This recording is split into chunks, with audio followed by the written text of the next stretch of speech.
I'm finally going to give this story a home on the internet. I'm going to tell you the story about how I photographed Dr. Jordan Peterson.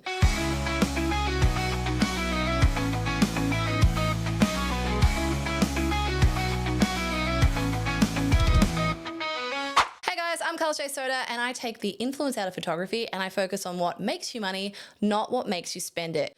Now, today, Dr. Jordan Peterson shared a photo that I'd taken of him in London, and my DMs were flooded with people going, Carly, Dr. Jordan Peterson shared you again, which is very cool. And I get asked this story a lot, so I thought I'll make a video, I'll pop it up on the internet, and you guys can learn how I was able to photograph him. So first thing I want to say though, guys, this isn't a political video, and I know a lot of people have opinions on Dr. Jordan Peterson. Please just remember, this is a video about how I photographed his portrait, not about him and his politics. So if you want to rant about that, jump on over to his channel. I'm sure he'd love to hear from you. So without further ado, let's get into this story. So a girlfriend of mine reached out to me in 2022 and said, Jordan Peterson's coming to Melbourne, would you like to go? And I'd listened to him on Joe Rogan, and I was quite fond of his work. I love an opportunity to learn from someone who is far more intelligent than me. I'd been seeing some photos of Jordan on the internet, and I always sort of wondered who had been photographing him, because whoever it was very keen on the clarity slider, you know, adding unnecessary contrast to the photos. And Jordan Peterson's obviously like an older man. He has a lot of character in his face, which is always really interesting to photograph. But just sliding the clarity slider up or adding heaps of contrast, I think that's doing a disservice to your client. It's not a good look. And I actually see that a lot. It's almost sort of like HDR for a portrait. And I get it when you're trying to make someone look worse. But if you're trying to take nice photos of someone, please don't add clarity to their face. And I found myself thinking, I'd like to do it better.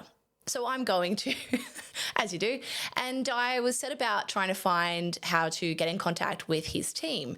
Now, obviously, he's a very well-known person, and you don't just get close to Dr. Jordan Peterson. So I sort of started a bit of research to reach out to his team. I was looking for like a PR agency. I was looking for his management team. And I believe his entire team is just like his close family.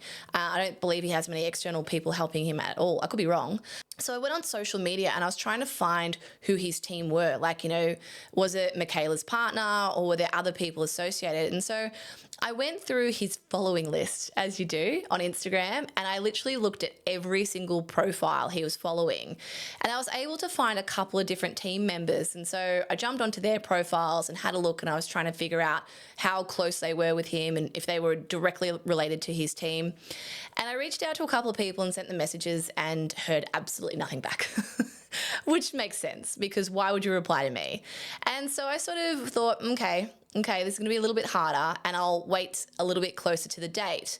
And I kind of forgot about it for a few weeks or maybe a month or so. And eventually I get a message. And a message back from one of his team that I'd sent a DM to on Instagram. And they were like, hey, Carly, I don't work with Jordan directly. I'm third party, but I know who you can talk to, so I'm going to send you their details. And I was like, oh my God, it can't be this easy. So I ended up getting details, and then I reached out to another person, and then I eventually got on to Jordan Peterson's assistant, who is also named Jordan. And we were just chatting for a little bit, and I said, look, you know, I'm a big fan of Jordan Peterson's. I'd love to photograph him when he's in Melbourne. If there's any need for me, he obviously runs around with his own team, and I just wanted to offer that. To my absolute surprise, he said yes.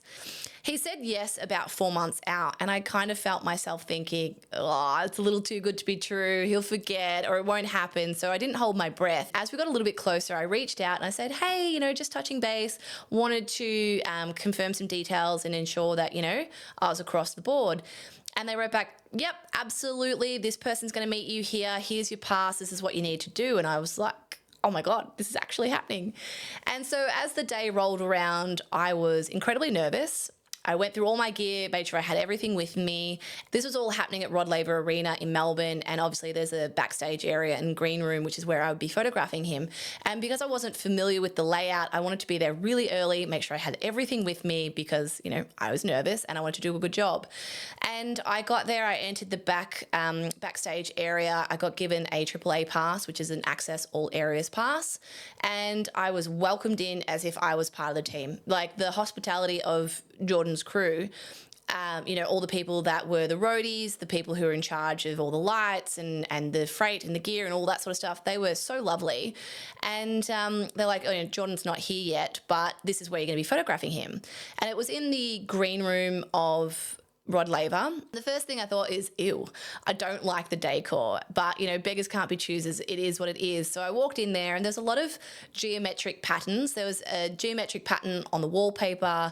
The armchairs had a geometric pattern, and it was sort of, I don't know what taste you would call that, but I thought to myself, you can make it work. Make it work. And I had no idea Jordan would be wearing his Heaven and Hell suit, which is, you know, the blue and maroon suit. And so it was a lot going on in one photo, but you know, it is what it is. You have to photograph the moment as it's unfolding. I didn't actually take a whole lot of gear with me. I had my Pelican case that had my 2 cameras in it and all my lenses. And then I took one light stand and my 150 Octabox. And I wanted to be like really mobile. I didn't want to be lugging around all these bags because I didn't want to sort of make a scene and you know, I just wanted to go in there, take the photo and not interrupt anyone because I was really conscious of making a good impression. And when I walked in the room, they're like, oh, is that all you brought? And I was like, oh no, was I meant to bring more? You know, I often work with like a 1 or a 2 light setup. I try and keep it my gear limited because I'm just so used to working on the fly like that as well. So I went and watched the show and I was waiting until I had to go backstage, and 9 o'clock came around very quickly, and I don't even think I listened to what he was talking about because I was quite nervous. And you know, I put a lot of expectations on myself in moments like this, and I also wanted to do a really good job. So I kept triple checking all my gear and just sort of trying to calm my nerves so that I could do a really good job. And so I was waiting backstage for Jordan to come, and I could hear his voice in the hallway, and I kept checking my gear, making sure everything was ready to rock and roll because I expected that he would come in, I'd take the photo, and then he'd go again. They told me I only had 5 minutes. And as Jordan walks into the room, he's flanked by all his team and everyone's talking and they're laughing, and the entire atmosphere changed immediately. I don't know what I was expecting. I was expecting it to be a little bit more like, all right, hurry up, get the photo, get out, be done with it. And it was the total opposite. I don't know why that was my assumption. I've worked with celebrities before and they can be quite, not hostile, that's probably not the right word, but just sort of unenthusiastic about your presence, I guess. So I walked Jordan over to the set and I asked him to sit down, and I said, you know, we'll do some seated poses and we'll finish with you standing up. And I started guiding him through the poses, and Jordan's obviously very comfortable in front of the camera. He's been photographed and videoed plenty of times, and I'm used to working with people who are a lot more self-conscious. Maybe it's their first photo shoot. And so I often have to guide people through poses and sort of, you know, coax them along. And I do that because I don't want them to ever have a moment where they start to feel vulnerable and then they sort of shrink back up. So by me constantly sort of coaching them, they don't have that opportunity. So, you know, some would call it bossy, which is exactly what Jordan said. He's like, oh, you're very bossy, aren't you? And I said, oh, sorry, Jordan. He's like, no, you're giving great direction. I know you're good at your job because you know what you want. And you know, Jordan Peterson's obviously a psychologist. So I'm like, oh my God, is he psychoanalyzing me right now? So as we're going through the shoot, Jordan starts doing this, right? Like leaning on his hand. And I just said, you know, Jordan, is your neck broken? Because you keep doing this. And he just laughed, and I snapped a couple of extra frames and I didn't think much of it. And then I stood him up and I did all the photos that I really wanted to do, the more moody shots. So, you know, lots of shadow on the face, sort of looking more serious. And we finally wrapped up after about 35 minutes and then stayed and chatted for about 5 more. And he allowed me to get a photo with him. And then I just sort of packed up my gear, thanked everyone for their time, and I saw myself out. And it wasn't until I was back in my Uber on my way home and it just, the enormity of the situation just sort of washed over me. And I just sort of looked out the window of the Uber and I was like, did that just happen? You know, I was like, am I about to wake up from this like dream and just think I've completely fabricated this in my mind? My coffee's gone cold. I've been talking too long. So I got home, immediately put the memory cards into my computer and started going through the photos, and I wanted to edit them right then, right there. And I started going through, and there's some really great serious portraits where he's looking down the lens and, you know, the contrast on his face. You can see all that character. And I'm thinking, oh, wow, I've done like a really good job here. I'm really happy with them. And this sort of wave of like relaxation just washes over me. I'm like, oh, I didn't stuff it up, you know. I was terrified I'd get home and they'd all be out of focus. And I'm going through the frames and I pick out all my favorites, and there's a handful where Jordan's sort of smiling and laughing, and I was like, oh, they're nice, I'll throw those in too. And I sent off the gallery, I think, God, I would have sent it off at 2 a.m. I worked, as soon as I got home, I worked through the night because I was just so excited. And the next morning, I get an email going, these are incredible. And that's from Jordan's assistant. And I was like, oh my God, they like them. And I was like, oh, thank you so much. You know, I hope you like them. If you want any extra edits or if I, you know, need to do anything else, let me know. And he's like, nah, they're brilliant. Well done. And I just thought to myself, I was like, it's amazing what you can achieve under pressure. And I'm not someone that fangirls over celebrities. I've been around them a lot in my career through what I've done. So I don't ever sort of look at people who are famous or well-known and put them on a podium. But I do put a lot of expectation on myself because they want efficiency. They want you to be good at your job and they don't want you to muck around. So I want to make sure that I'm sort of bringing my A game to the table. And then to hear that they love the photos, that was amazing. You know, I was really proud of myself. So a few weeks go by and then one day I open up Instagram and I've got like 100 notifications. My DMs are going off and I'm like, what is happening? And then I realized that Jordan has posted one of my photos, and all of my friends are messaging me, all my followers are reaching out going, Carly, he posted your photo. And I mean, I'd already had the email saying they liked them, but I guess that's the sort of the validation you want. You want to know that they actually did genuinely like them because they ended up using them. And as it turns out, the smiling photo is the one they loved the most, and that's the photo that's most synonymous with Jordan now. It's across his YouTube, it's across all his website. You'll see it often pop up whenever he's making appearances. And I think it's because it's such a genuine moment. It's a genuine moment between me and him where, you know, he was smiling at me because of something silly I'd said. And it just goes to show that you can have all the intentions in the world. You can have a mood board set up, but it's those moments that just happen naturally that you get those best photos. All right, so let's talk gear. These portraits were taken on my Canon R6 with an EF 24-70 lens, aperture between 2.8 to 4, depending what I was trying to achieve. And then I moved across to my Canon 5D Mark III with my EF 85mm lens, and that's how I captured these portraits. I was using a 150 octabox, and I had the octabox sort of just off center to him. And then when I shot these more contrasty images, I moved it much more to the side. So whilst this was an amazing experience and I'm incredibly grateful, I do want to give you guys a word of caution before rushing into going to work with public figures and celebrities. There is a high level of expectation. These people do not want their time wasted. And until you're at a level where you can be proficient and efficient, I would hold off on reaching out to these people. Now, I know why everyone wants to do it, because it gives you that cred. You can be like, oh, I worked with such and such. Look at me, I'm so cool. And sure, there is definitely an element of that, right? Like you get some bragging rights. But it can go sour really quick. And the last thing you want to do is have a bad experience, because word in those industries can travel pretty quick. And if you have a really bad experience, you might find yourself being barred. So before you start chasing the next celebrity or person that you want to photograph, make sure you can work under high pressure. And you can amass that skill by doing something as simple as, like, I don't know, photographing a wedding. That's pretty high stakes. Or like being in scenarios where you don't have time to sort of sit there and fluff around with your camera settings or wait for the perfect lighting. You've got to get to the point where you can see the scene, shoot it, and then remove yourself as quickly as possible, because that's kind of the expectation. And when you get it to a point with your craft where you're really efficient with it, you know, you don't have to even look at the camera to know what you're doing.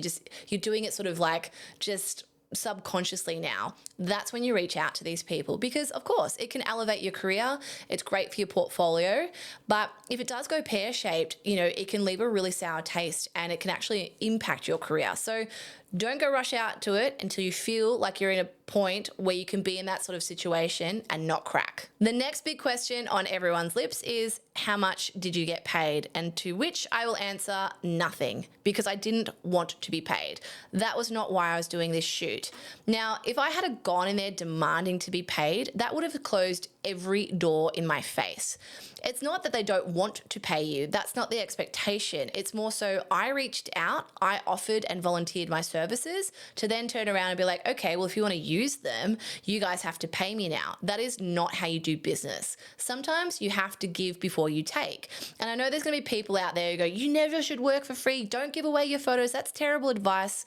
To which I'll say, you are wrong. Not everything in life is about you getting money in your pocket. If you want to have a long career in this industry, sometimes you've just got to do things because it's a good thing to do, it's a nice thing to do, and you want to be useful.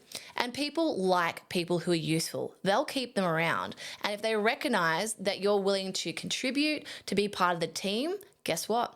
They're more inclined to invite you back, which is exactly what happened with me and Jordan. So in 2023, I was asked to fly to London as part of the Aussie Wire team to photograph the ARC conference and do photojournalism for them. And Jordan Peterson is one of the organisers of that conference. So I reached out to his team again and say, hey guys, guess what? I'm going to be in London. Like, do you need me? And again, they were like, yep, Carly, let us know when you're here. We'll touch base and we'll get something to happen. And so I was photographing Jordan on stage when he was doing his speech or, talking to the delegates. And then I was picked up and taken by a car to a studio where Jordan was been interviewed by Piers Morgan at the time. So I got to sit there and watch Jordan talking to Piers Morgan, and then got to photograph Jordan for, I think I had about an hour with him this time. And I was a bit disappointed because he was in the same suit. I would have loved to have photographed him in something different. But again, these photos were Jordan on a cyc wall. So I was in a video studio. There wasn't a lot of places to shoot Jordan. But now in hindsight, I realize I'm a little bit too pedantic with the set. There are plenty of things I could have photographed him in front of that I thought would have been more interesting, like all of the equipment, all of the wires, all of the cameras. That actually could have been a really cool shoot. So I kind of kicking myself. I didn't take advantage of that. During the conference, I was introduced to Dimitri, who's the CEO of Look Good, Feel Good. And he said to me, I'm delivering another suit to Jordan tomorrow. Would you like to come with me to photograph it? So the next day rolls around and we go to the Savoy Hotel, and Jordan's staying there in the Winston Churchill suite. And it's sort of that traditional British sort of interior, lots of things going on. And the suit Jordan was getting was a bright purple safari suit. And as someone who likes to be sort of in control of both the setting and how everything's sort of laid out, I just thought to myself, you know what? Run with it. Just make it work. And so Jordan was trying on the suit, and we got a bunch of these sort of photos, and then I asked him to sit down, and I didn't really pay attention to the fact that he wasn't yet wearing his shoes. So we've got these photos where Jordan's just sort of laughing and we're having a great time, and these are some of my favorite photos because it's sort of like Jordan off the clock, I guess you could say. And we stayed there for about an hour or so having a good chat and talking about things, and it was just a really cool moment. So that one opportunity I had in Melbourne then led to an opportunity to fly to London. So before I said it's really important to give before you take, and this is a really good example of what happens when you sort of put yourself out there and volunteer services, and then all these other things fall in your lap. So I reached out to Jordan, I photographed him in Melbourne, and then the team at the Aussie Wire were really impressed with my photos. They flew me to London. I got to work with a whole bunch of other people there, as well as Dr. Jordan. And then I met Dimitri from Look Good, Feel Good, and then I got to work with Jordan again, along with a couple of other people like Tommy Fury. And it just goes to show you that, opening that door by putting yourself out there and offering to give before you take, and not just demanding you get paid all the time, can lead to all these other opportunities. Something I've noticed a lot on social media in the photography circles is how entitled photographers are, particularly ones who have never worked in a professional setting before. They want to be tagged in everything. They get really upset when the client doesn't tag them on social media. They're demanding to be paid. They want you to pay licensing just to use your photo on social media. And that attitude is the number one reason you are not going to be able to have a long career in photography. Now, don't get me wrong. I think you need to be paid for your work, but you also need to recognize that opportunity can often pay you in something far more lucrative than money, and that is network. And once you understand the difference, you will have a very long career in this industry. Your network is exactly the thing you need to open the doors to bigger opportunities that will lead to big jobs that get you paid. Without that network, it is incredibly hard. And if you become quite combative and quite confrontational about money, those people won't want to work with you. What they want is someone who's efficient and proficient, who's going to be easy to work with, and you'll be invited to come back time and time again. And bigger and better opportunities will come to you because you've built rapport with people and you now have that network. If you want that network, you're going to have to put yourself out there and get people to know you. And often that comes from just volunteering your craft. And I know a lot of people don't want to hear that. Everyone expects to be paid immediately, and that's not how this industry works. And it's not because you're being exploited. That is the wrong attitude to have. It's about proving that you are the right person for the job. It is really important to discern what's an opportunity and what is someone taking advantage. What someone taking advantage looks like is someone who doesn't necessarily have a lot of online presence. So it's not like a Nike or it's not like a well-known brand. Nike's the wrong person, but you know what I mean. It could be someone that has an established business that you haven't heard of before, but then tells you you'll get great exposure if you work for them for free. That is someone taking advantage. An opportunity is being invited into a room that you didn't know where the door was and being able to meet people you wouldn't previously have access to. That is something you would volunteer for. There's a very big difference between the two. And what I want other photographers or creatives for that matter to understand is that that discernment is what sets you up for your career. The other thing that's incredibly important is discretion. Being discreet on set. And I don't mean like keeping your mouth shut. I mean not taking up all the space, not making it all about you, not fangirling, not demanding anything, not acting all, fine artist like, oh, the light here, it's not okay. Like if you become impossible to deal with or high maintenance, you'll never get invited back. Go in there, do your job, be proficient, be efficient, and you'll keep being invited back. So fast forward to 2024, Jordan's team reached out again. They said, Carly, we love that picture of Jordan. Can we put it on the cover of Jordan's latest book? And I said, please do, go for it. And the We Who Wrestle with God book came out. And on the back cover there is Jordan's picture taken by me along with my name, which is pretty amazing. I could never have expected that would be what would happen after me just having the audacity to reach out to his team offering to take his photograph. So it's been a pretty amazing journey. You've got to be incredibly gracious with opportunities like this. And not every photographer will have the opportunity in their career to take a photo that then becomes so well known and so identified with the person they photographed. I'm not saying it's the best photo I've ever taken. And, if I had my time again, there's all these things I'd like to do, but that's not the point. The point was, it wasn't about being perfect. It wasn't about having the right camera settings or having the right gear or having the right styled shoot. That was the opportunity. Take the photo, do the best you can with what you have, and look at what eventuated from it. So I'm incredibly proud of the photo and how well known it's become. And it always makes me smile when I see the photos pop up on social media. And it's just one of those things that you sort of look back on your career and you go, huh. So that's it for this video, guys. I hope you enjoyed it. And I hope maybe it inspires some of you guys to go out there and just be audacious and ask for opportunities, because you never know where they'll lead. And if you enjoyed this video, please like, please share it, please subscribe to my channel. At the time of filming, I think I have 400 subscribers, which I'm very grateful. I only started this channel, I think, 7 weeks ago, so that's not bad, is it? That's not too bad. I appreciate you for being here and to listening to this story, and I'll see you in the next one.